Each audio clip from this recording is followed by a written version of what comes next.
This is Margarita from Team Tricorder, and our project is on headache tracking and prediction.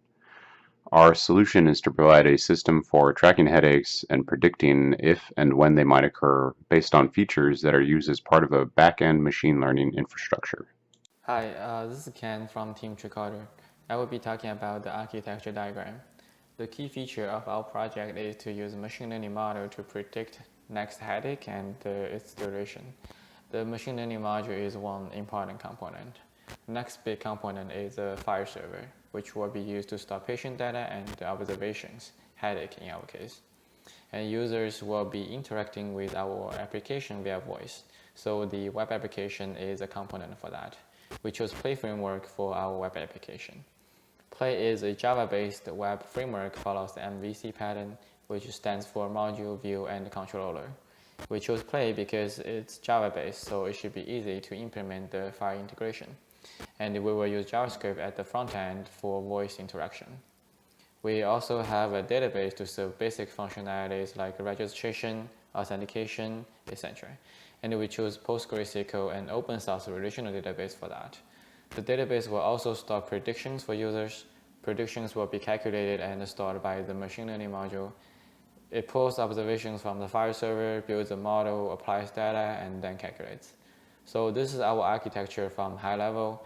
We already have a prototype for the web application, and users can log in and see a profile page.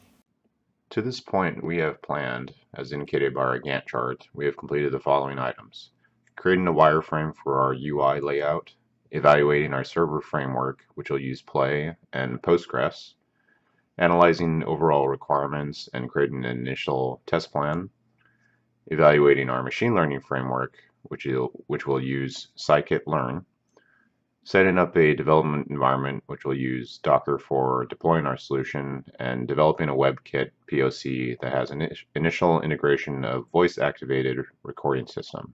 You can see more of this from Deliverable 1. For our machine learning inference engine, we've defined a base set of features for modeling each patient's unique situation and determining which components might be causing their headache episodes. Some of these features are listed here, and additional features might also include hours of sleep last night, GPS location, if the person was exposed to extreme stimuli like lights, odors, mental stress, or physical activity, and their emotional state of mind, such as being happy, sad, or angry. Here we have our front-end user interface for patients and doctors to log into for accessing personal data and headache information. Once logged in, the patient is presented with a dashboard where they have the ability to enter in information about a headache using either a voice recording system or keyboard interface, which sends the information to the back end for processing. The voice-activated interface allows the patient to quickly and easily enter in a headache episode data, which is useful if they're experiencing a headache in real time, making a keyboard potentially difficult to use. The keyboard interface allows users who prefer to type than speak for entering additional information and has specific selection items for capturing relevant data. For our wireframing, we use simple pen and paper to model our intended UI. The dashboard provides patients and doctors with historical data on headaches, a log of all events, and a machine learning report of potential situations when and how the patient might experience another episode. This area holds the key feature for our tracking and predicting a patient's headache. The Messages panel allows patients and doctors to easily communicate about headache episodes and view possible diagnoses and triggers for them so the patient can work to enact countermeasures.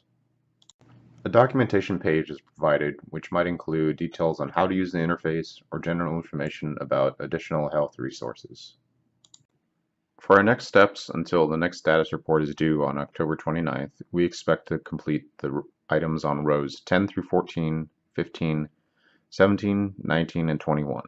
This includes recording and processing captured data from the front end for data modeling, basic integration with FHIR for personal health records, creating FHIR transactions, deciding on our machine learning features, setting up build tools and test environment, and testing these components based on our test plan.